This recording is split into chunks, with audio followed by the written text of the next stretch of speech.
आपको अपनी जिंदगी में जब कभी भी छोटी से छोटी या बड़ी से बड़ी कोई भी परेशानी आ जाए तो भगवत गीता के यह 30 उपदेश उस वक्त आपको बहुत काम आएंगे।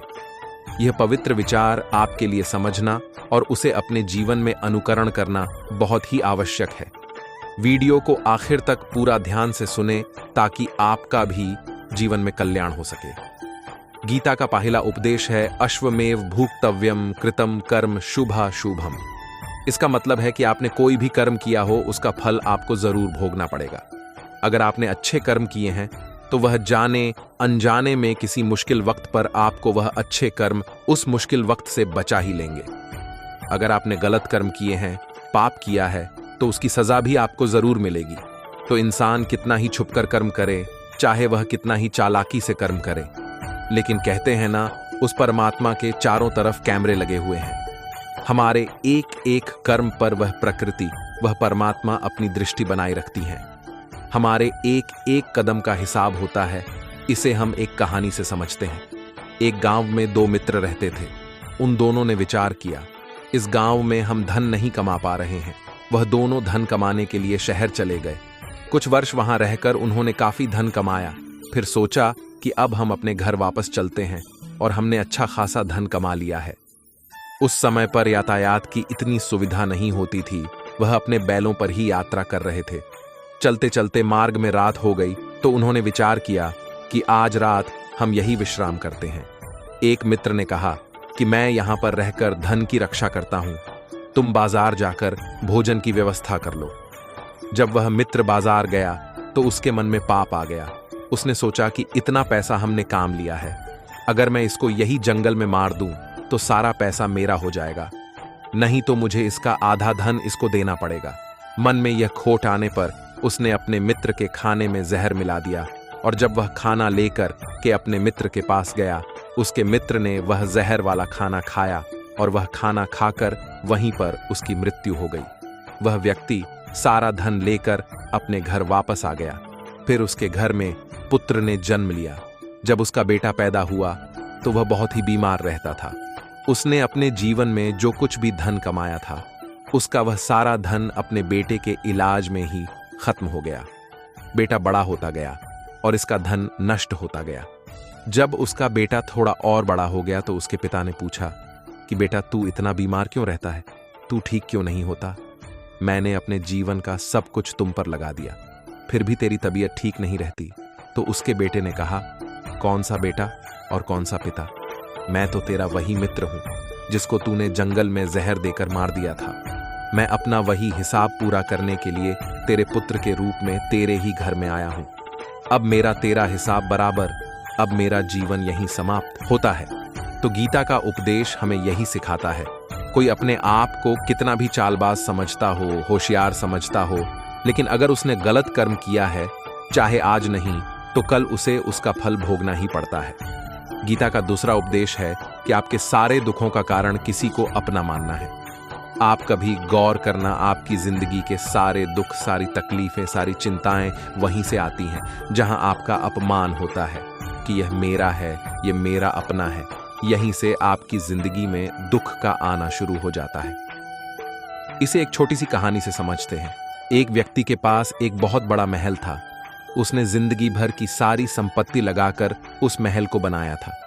आसपास के शहरों के कई लोग उसके महल को देखने आते थे। कई बड़े बड़े सेठ उसके महल को खरीदने की कोशिश करते थे।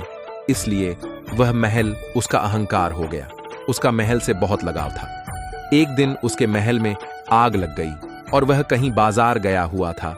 जब वह घर लौट कर आया तो उसने देखा कि उसका महल तो आग में जल रहा है। अपने घर को आग में जलता हुआ देखकर उसे इतना दुख हुआ। उसने कहा, अगर यह महल नहीं रहेगा तो मैं भी जिंदा नहीं रहूंगा। अगर मेरा महल ही जलकर राख हो जाएगा तो मैं जीकर क्या करूंगा? वह भी उसी आग में छलांग लगाने की कोशिश करने लगा।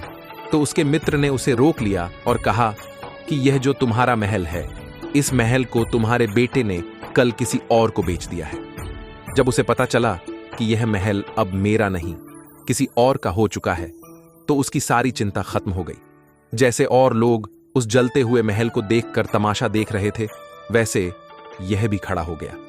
इतने ही देर में उसका बेटा आया। वह अपने बेटे को देखकर बहुत खुश हुआ। उसे आशीर्वाद देने लगा कि तेरे जैसा बेटा तो बहुत भाग्यशाली माता पिता को मिलता है। तुमने तो मेरी जिंदगी बचा ही ली। आज इस घर में आग लग रही थी और तूने कल ही इसका सौदा कर दिया। वह अपने पिताजी से कहने लगा कि पिताजी, इस महल के सौदे के लिए बात तो करने गया था, पर सौदा कभी पक्का हुआ ही नहीं है। जब उसके पिता ने यह सुना कि अभी इस महल का सौदा हुआ ही नहीं है, तो वह दोबारा से फूट फूट कर रोने लगा और अपनी छाती पीटने लगा। महल वही है, इंसान वही है, लेकिन जब महल मेरा है तब वह दुख भी देता है, खुशी भी देता है। लेकिन जब वह मेरा नहीं है, उससे मेरा कोई रिश्ता नहीं है, तो सारे दुख अपने आप ही खत्म हो जाते हैं।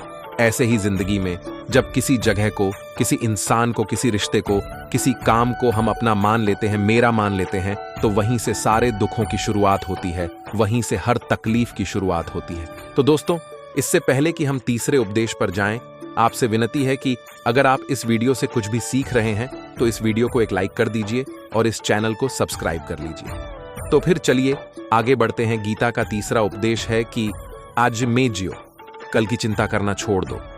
जो भी व्यक्ति अपने आने वाले कल में या अपने बीते हुए कल में खोया रहता है, वह जिंदगी में कभी खुश नहीं रह सकता। आपको जिंदगी में खुशी सिर्फ और सिर्फ तब मिल सकती है जब आप वर्तमान में जी सके, आज के आनंद को जी सके। बीते हुए कल और आने वाले कल का कोई वास्तविक अस्तित्व नहीं होता, वह सिर्फ आपकी बुद्धि और आपके विचारों में होता है। उसे सिर्फ आप अपने मन के अंदर और बुद्धि के अंदर जीते हैं। उसकी कोई वास्तविकता इतनी नहीं होती, उसे सिर्फ आप अपने मन के अंदर और बुद्धि के अंदर जीते हैं। लेकिन जिसे आप वास्तविकता में जीते हैं, वह आपका आज होता है, वह आपका चल रहा फल होता है। अगर आप अपने मन और बुद्धि को अपने भूतकाल और भविष्य काल में अटका कर रखेंगे, तो याद रखना, आप कभी खुश नहीं रह पाएंगे। और अगर जिंदगी में खुश रहना चाहते हैं, तो आज में और इसी पल में जीना सीखें। गीता का चौथा उपदेश है कि कभी भी किसी भी चीज की अति नहीं करनी चाहिए। कोई भी चीज हद से ज्यादा नहीं करनी चाहिए। किसी से प्रेम भी हद से ज्यादा मत करना, किसी से नफरत भी हद से ज्यादा नहीं करना। हद से ज्यादा मीठा भी खराब हो जाता है, हद से ज्यादा कड़वा भी खराब हो जाता है, हद से ज्यादा आराम भी आपको बीमार कर सकता है, हद से ज्यादा खाना भी आपको बीमार कर देगा, हद से ज्यादा भूखा रहना भी आपको नुकसान ही पहुंचाएगा, और हद से ज्यादा जागना भी आपको बहुत ज्यादा नुकसान पहुंचाएगा। इसलिए जीवन को संतुलन के साथ जीना चाहिए।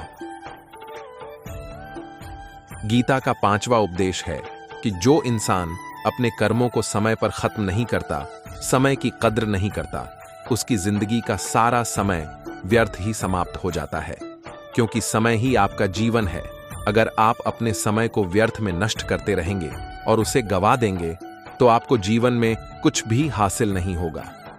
अगर कुछ जिंदगी में पाना चाहते हैं, तो समय की कदर अवश्य करना सीखो। जो भी व्यक्ति गीता के इन 30 उपदेशों को रोज सुनेगा, समझिएगा, तो जिंदगी की कितनी भी मुश्किल से मुश्किल घड़ी क्यों ना आ जाए, उसे ऐसे मुश्किल वक्त में भी रास्ता अवश्य मिलेगा। छठा उपदेश यह है कि मृत्यु से डरना व्यर्थ है। हर व्यक्ति के मन में मृत्यु का भय होता है। इस संसार का जब से निर्माण हुआ है, तब से जन्म मृत्यु का चक्र चला आ रहा है। यह प्रकृति का नियम है। इस सत्य को स्वीकार करके भयमुक्त होकर आज में जीना चाहिए। किसी को भी आने वाले पल के बारे में कुछ नहीं पता होता, लेकिन इस संसार में भयभीत रहने से जीवन नहीं जिया जा सकता। गीता का 7वां उपदेश है कि जिंदगी में धोखा अपने ही देते हैं, क्योंकि उनको आपकी कमजोरी का पता होता है। महाभारत का युद्ध 2 अलग अलग राज्यों में नहीं हुआ था, बल्कि एक ही परिवार के भाइयों में हुआ था। सभी आपस में एक ही वंश के लोग थे। कितनी बार दुर्योधन ने जहर देकर भीम को मारना चाहा था। न जाने कितनी बार दुर्योधन ने पांडवों को जान से मारने की कोशिश की। वो उसका कोई पराया नहीं था, बल्कि उसका भाई था।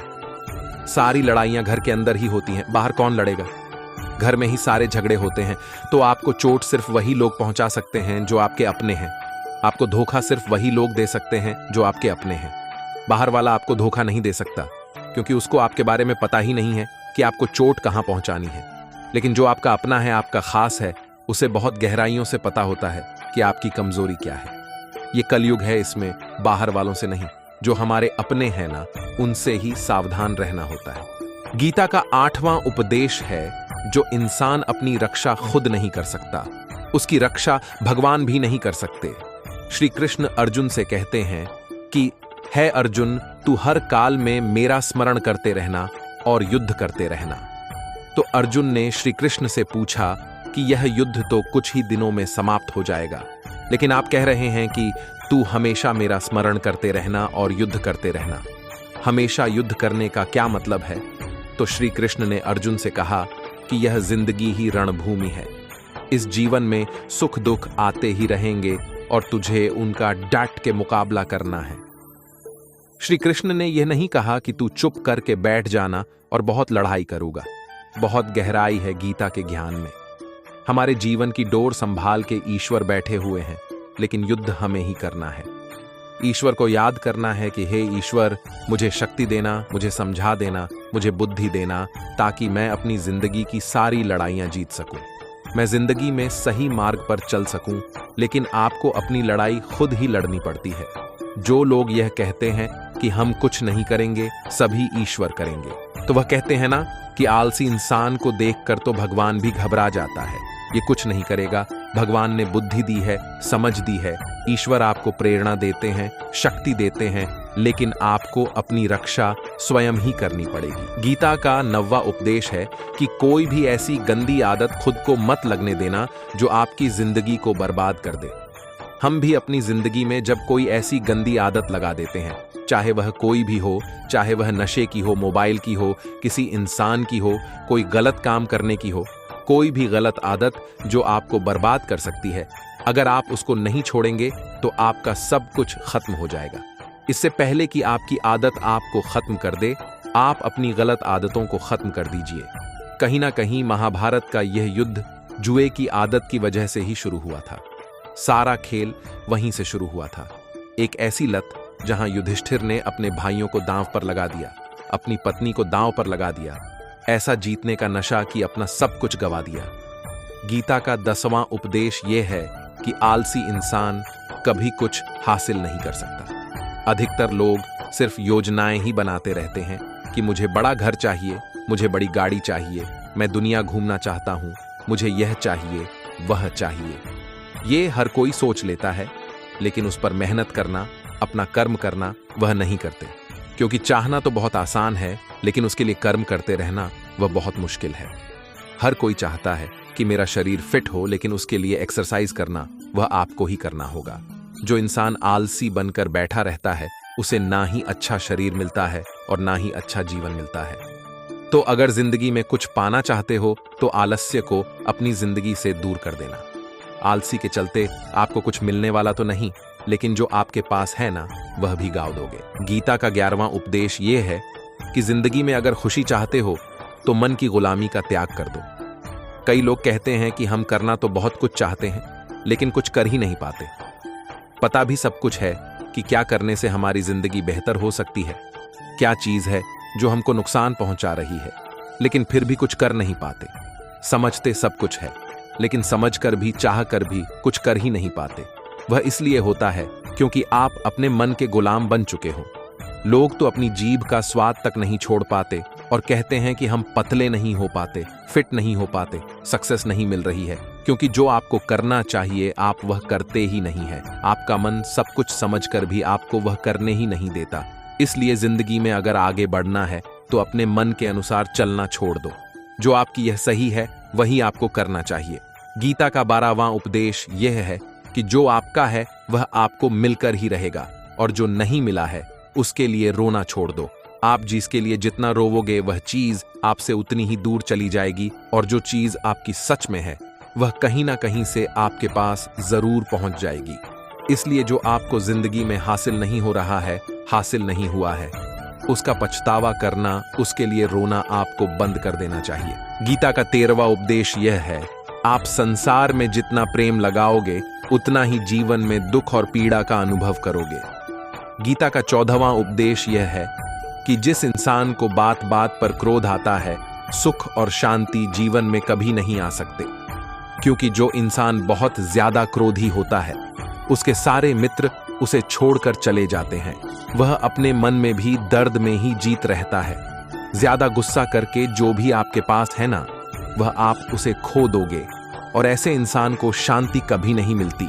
इसलिए अपनी जिंदगी में शांति अगर चाहते हो तो बात बात पर गुस्सा करना छोड़ देना चाहिए। गीता का 15वां उपदेश है कि चाहे आप किसी की मदद करें या ना करें, लेकिन जानबूझकर कभी किसी का दिल नहीं दुखाना चाहिए, क्योंकि जब आपकी वजह से किसी का दिल दुखता है ना, तो याद रखना आपको भी वही दर्द एक दिन जरूर मिलेगा। लेकिन जब आप किसी का दिल दुखाते हैं तो आपको भले पता ना चलता हो, लेकिन जब कोई भी आपका दिल दुखता है तब आपको समझ में आ जाता है कि दिल पर चोट लगने की वजह से कितना दर्द होता है। इसलिए चाहे आप किसी की मदद करो या ना करो, लेकिन किसी का दिल कभी भी नहीं दुखाना चाहिए। गीता का 16वां उपदेश यह है कि जो मुश्किल वक्त में, जो दुख के समय में आपका साथ दे, सिर्फ वही आपका अपना है। बाकी सब अपनेपन का नाटक करने वाले, बड़ी बड़ी बातें करने वाले बहुत लोग होते हैं कि हम आपसे बहुत प्रेम करते हैं, कोई भी दुख हो, कोई भी तकलीफ हो, हमें याद कर लेना। लोग दूहक उठाने की बात करते हैं, लोग आने जाने की बात करते हैं, हाथ मिलाना तो ठीक से नहीं जानते और दिल मिलाने की बात करते हैं। जब सच में आपकी जिंदगी में तकलीफ आएगी ना, तब आपको समझ में आ जाएगा कि आपका साथ देने के लिए कौन खड़ा है और कौन भाग गया, क्योंकि उस समय पर सारे लोग भाग जाते हैं, क्योंकि लोगों को पता होता है कि यह व्यक्ति हमारे पास आया तो हमसे मदद ही मांगेगा और वह हमें कुछ दे नहीं पाएगा। लोग आपसे सिर्फ तभी रिश्ता रखते हैं जब आप उन्हें कुछ दे सकते हैं और आपसे उन्हें कुछ फायदा हो सकता है। लेकिन जब लोगों को यह पता चल जाता है, यह समझ में आ जाता है कि उनका आपसे कोई फायदा नहीं होने वाला, बल्कि उनको तो आपकी मदद करनी पड़ेगी, तो वह आपको दूर से ही देखकर भाग जाते हैं। इसलिए जो आपके मुश्किल वक्त में आपके साथ खड़ा हो, सिर्फ वही आपका अपना होता है। बाकी इस दुनिया में सब पराये होते हैं। 17वां उपदेश है कि जो भी होता है अच्छे के लिए होता है, और जो हो रहा है वह भी अच्छे के लिए ही हो रहा है, और जो आने वाले भविष्य में होगा वह भी अच्छे के लिए ही होगा। वैसे ये बहुत गहरी बात है। कुछ चीज जिंदगी में ऐसी होती है जो हमें लगता है कि मेरे साथ ही ऐसा क्यों हुआ, मेरे साथ ही होना था ये सब। लेकिन जब वह वक्त गुजर जाता है, एक दिन हमको समझ आ जाता है कि अगर हमारे साथ ये सब नहीं होता तो आज हम इस मुकाम पर नहीं होते। अगर मेरे साथ ये सब नहीं होता तो शायद हमारी जिंदगी और भी बर्बाद हो सकती थी। इसलिए अगर हमें यह समझ में आ जाए कि जिंदगी में जो कुछ भी हो रहा है वह सब अच्छे के लिए ही हो रहा है, तो जीवन में हमेशा खुश रहेंगे। गीता का 18वां उपदेश है कि हर काम को समझदारी से करना ही योग होता है। योग कर्म सुकौशलम। कई लोग काम तो करते हैं लेकिन उन्हें हासिल कुछ नहीं होता। बहुत लोग कहते हैं कि हम तो मेहनत बहुत करते हैं, तब भी जिंदगी में सफलता हासिल नहीं हो रही है। लेकिन सच्चाई यह है कि बहुत कुछ करने से, बहुत मेहनत करने से आपको सफलता नहीं मिलेगी, लेकिन सही तरीके से, सही समझ के साथ काम करने से आपको जिंदगी में सफलता अवश्य मिलेगी। गीता का 19वां उपदेश है कि जो आपके साथ अधर्म करें, गलत करें, पाप करें, उसे दंड जरूर देना चाहिए। अगर आप उसे सहते हैं तो उसके पाप में आप भी भागीदार हो जाएंगे। अगर आप उसे सहते हैं तो वह आपके साथ और गलत करता रहेगा। अर्जुन श्री कृष्ण से कहने लगे कि जिनसे मैं युद्ध करने जा रहा हूं, यह सब मेरे भाई हैं, मेरे अपने हैं। मैं उनके सामने कैसे हथियार उठाऊं, इनको कैसे मारूं? तो भगवान श्री कृष्ण ने अर्जुन से कहा कि जिन्हें तुम अपना मानते हो वह सभी अधर्मी है, वह पाप के पक्ष में खड़े हैं, और अगर तुम इनका वध नहीं करोगे, युद्ध नहीं करोगे, तो समाज में और भी पाप बढ़ जाएंगे, क्योंकि जब कोई ऐसे पापियों को नहीं रोकता है तो यह और भी ज्यादा पाप करते हैं। ऐसे ही जब आपके साथ कोई गलत करता है, आपको चोट पहुंचाता है, दुख पहुंचता है, और वही आप चुपचाप रहते हो, तो उसे सामने वाले का मनोबल बढ़ जाता है। वह आपको कमजोर समझने लगता है और आपके साथ गलत करने का वह अपना हक समझने लगता है। लेकिन जब आप उसके गलत व्यवहार को, उसके अधर्म को रोक लेते हैं, उसका विरोध करते हैं, तब वह अपनी सीमा में रहना सीख जाता है। और यही कलयुग है। अगर इस जमाने में आपको खुश रहना है तो आपको अपनी रक्षा खुद ही करनी होगी। कोई आपके साथ गलत करे तो उसको कभी नहीं सहना चाहिए, उसका सामना करना चाहिए। गीता का 20वां उपदेश है कि जिसे आप सबसे ज्यादा महत्व दोगे वह आपको कभी महत्व नहीं देंगे। आपने कभी गौर किया है कि आपका अपमान कौन लोग करते हैं? आप जिसे सबसे ज्यादा, हद से ज्यादा महत्व देते हैं। दूसरों की इज्जत करना अच्छी बात है, पर दूसरों की अगर बहुत ज्यादा इज्जत करेंगे, उनकी नजर में आपकी इज्जत खत्म हो जाती है। इसलिए किसी को भी कभी भी अपना सब कुछ नहीं बनना चाहिए। जैसे ही आप किसी को अपना सब कुछ बना लेते हैं, तो उसके लिए कुछ भी नहीं रह जाते। इसलिए लोगों को इज्जत उतना ही देनी चाहिए जितनी वह हजम कर सके। हद से ज्यादा इज्जत देना आपकी ही बेइज्जती करवा सकता है। गीता का 21वां उपदेश है जिसके साथ सत्य और ईश्वर की शक्ति है। चाहे सारी दुनिया उसके खिलाफ ही क्यों ना हो जाए, लेकिन अंत में जीत उसी की होती है। महाभारत युद्ध के शुरू होते ही धृतराष्ट्र बार बार संजय से पूछता था कि बताओ, युद्ध में कौन जीत रहा है, कौन हार रहा है, क्योंकि उसे विश्वास था कि भीष्म पितामह मेरे पक्ष में है, गुरु द्रोणाचार्य मेरे पक्ष में है, और यहां तक कि कर्ण भी मेरे पक्ष में है, तो भला हमें कौन हरा सकता है। लेकिन संजय ने धृतराष्ट्र को कहा कि जहां ईश्वर है वहीं पर सत्य है, और हमेशा वही जीत होती है। चाहे आपके पास कितनी भी शक्ति क्यों ना हो, लेकिन सत्य और ईश्वर जिसके लिए खड़े हो जाए, उसे दुनिया में कोई भी नहीं हरा सकता। गीता का 22वां उपदेश है कि किसी पर भी आंख बंद करके भरोसा नहीं करना चाहिए। जैसे महाभारत की कथा में दुर्योधन ने कितनी बार षड्यंत्र करके पांडवों को मारने की कोशिश की, आग में जलाने की कोशिश की, पर वह धर्म पर चलने वाले लोग बार बार उसकी बातों में आ गए। यह बात और है कि ईश्वर उनकी रक्षा कर रहे थे, पर जिसे वह अपना भाई समझ रहे थे, जिससे वह अपना सगा समझ रहे थे, जिस पर वह भरोसा कर रहे थे, वहीं उनकी मृत्यु करवाना चाहता था। इसलिए भरोसा करते समय अपनी आंखें जरूर खुली रखनी चाहिए। गीता का 23वां उपदेश है कि जीवन में वैसे तो लड़ाई झगड़े से बचना चाहिए, लेकिन जब बात आपके चरित्र, सम्मान और अधिकार की हो तो लड़ना भी चाहिए। अर्जुन भी महाभारत का युद्ध करना नहीं चाहते थे, क्योंकि सामने उसके अपने खड़े थे, लेकिन श्री कृष्ण ने उन्हें उपदेश दिया कि यहां पर बात लड़ाई की नहीं है, तेरे सम्मान की है, तेरे चरित्र की है, तेरे अधिकार की है। जो द्रौपदी के साथ कौरवों ने भरी सभा में अपमान किया, उसे नग्न करने की कोशिश की, इतना बड़ा अधर्म किया, वह तुम्हें कभी नहीं सहना चाहिए। इसीलिए बात जब आपके चरित्र पर आ जाए, आपका सम्मान पर आ जाए, तो चाहे वह अपना ही क्यों ना हो, आपको उसके साथ अवश्य ही लड़ना चाहिए।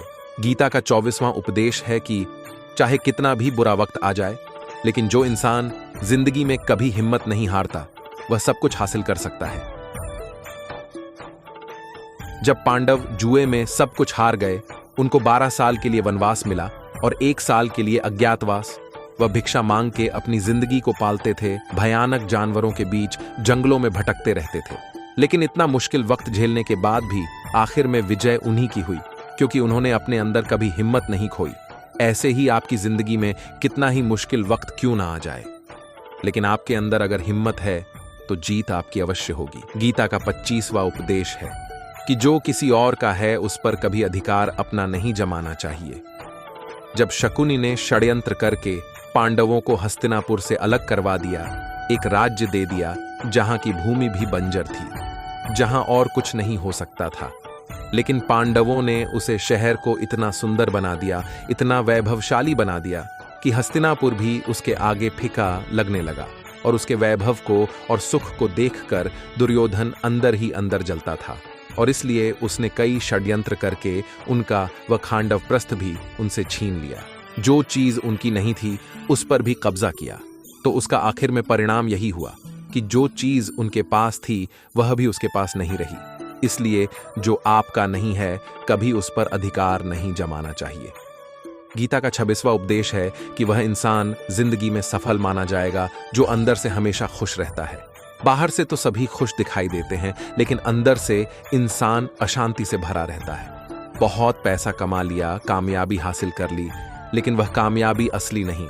असली कामयाबी तब मानी जाएगी जब आपका मन खुश रहता हो। गीता का 27वां उद्देश्य यह है कि आप जैसा अन्न खाओगे वैसा ही आपका मन और आपकी बुद्धि होगी।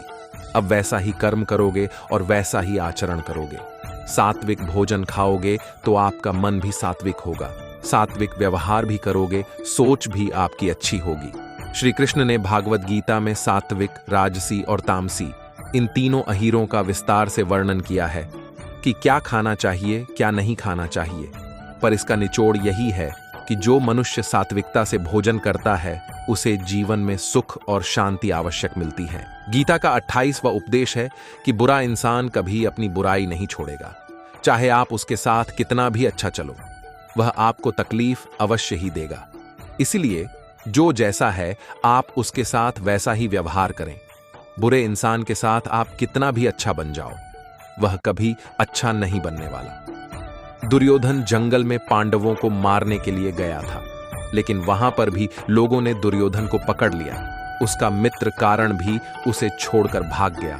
वह भील दुर्योधन को मार देना चाहते थे, लेकिन युधिष्ठिर अपने भाई की रक्षा करने के लिए वहां पहुंच गया और उसके जीवन की रक्षा की।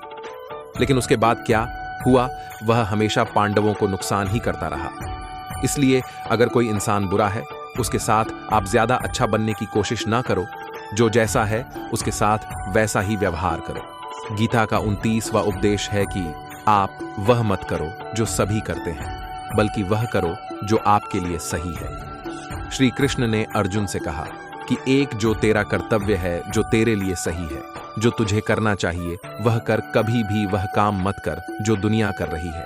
क्योंकि अर्जुन श्री कृष्ण से कहने लगा कि ऐसे भयंकर युद्ध में पड़ने से अच्छा है कि मैं सन्यासी बन जाऊं। तो श्री कृष्ण ने अर्जुन से कहा कि सन्यासी बनना तेरा कर्म नहीं है, तेरा धर्म नहीं है। तू क्षत्रिय है, तेरा कर्म और तेरा धर्म यही है कि तू अधर्म का नाश कर, धर्म की रक्षा कर। ऐसे ही हर इंसान का एक अलग कर्तव्य होता है, एक अलग ही मार्ग होता है। तो कभी भी उस मार्ग पर मत जाना जहां सारी भीड़ जा रही हो। कभी भी वह काम मत करो जो दुनिया करती है कि आजकल का ये ट्रेंड हो गया है, ये फैशन हो गया है, सब करते हैं इसलिए हम भी कर रहे हैं। सारी भीड़ यही काम कर रही है इसलिए हम भी कर रहे हैं। अगर आप वह करोगे जो भीड़ कर रही है तो आप भी इस भीड़ में कहीं खो जाओगे। लेकिन वही अगर आप वह करोगे जो आपके लिए सही है, जो तो दुनिया की सारी भीड़ में भी आप सबसे अलग नजर आओगे। गीता का 30वां उपदेश है कि किसी से भी हद से ज्यादा मोह कभी नहीं करना चाहिए। जिससे भी आप सबसे ज्यादा मोह लगाओगे, देखना वह आपको अवश्य रुलाएगा। मोह की वजह से ही आप किसी के पीछे मरते रहते हैं। मोह की वजह से ही आपको कई बार अपमान भी सहना पड़ता है, और कई लोगों को मोह की वजह से ही अपना अपमान दिखता भी नहीं है कि सामने वाला मेरी इज्जत तक नहीं कर रहा और मैं इसके पीछे मर जा रहा हूं। वह आपकी आंखों पर ऐसी पट्टी लगा देता है कि आपको सच और झूठ दिखाई ही नहीं देता। आप जो देखते हैं, जो सुनते हैं, इस पर यकीन करने लगते हैं। फिर चाहे आपको कितना ही दर्द मिल रहा हो, अगर आप किसी इंसान को ठीक से समझाना चाहते हैं, उसकी सच्चाइयों को जानना चाहते हैं, तो उसके लिए बहुत जरूरी है कि आप उसके मोह से जल्द बाहर आ जाएं। दोस्तों, आज की वीडियो यहीं पर समाप्त होती है। मैं आशा करता हूं कि आपने इस वीडियो से बहुत कुछ सीखा होगा। मिलते हैं एक नई वीडियो के माध्यम से। तब तक के लिए अपना ख्याल रखिएगा। वीडियो अच्छी लगे तो चैनल को सब्सक्राइब जरूर कीजिएगा और कमेंट में जय श्री राधे कृष्ण जरूर लिखिएगा। बहुत बहुत धन्यवाद। जय श्री कृष्ण।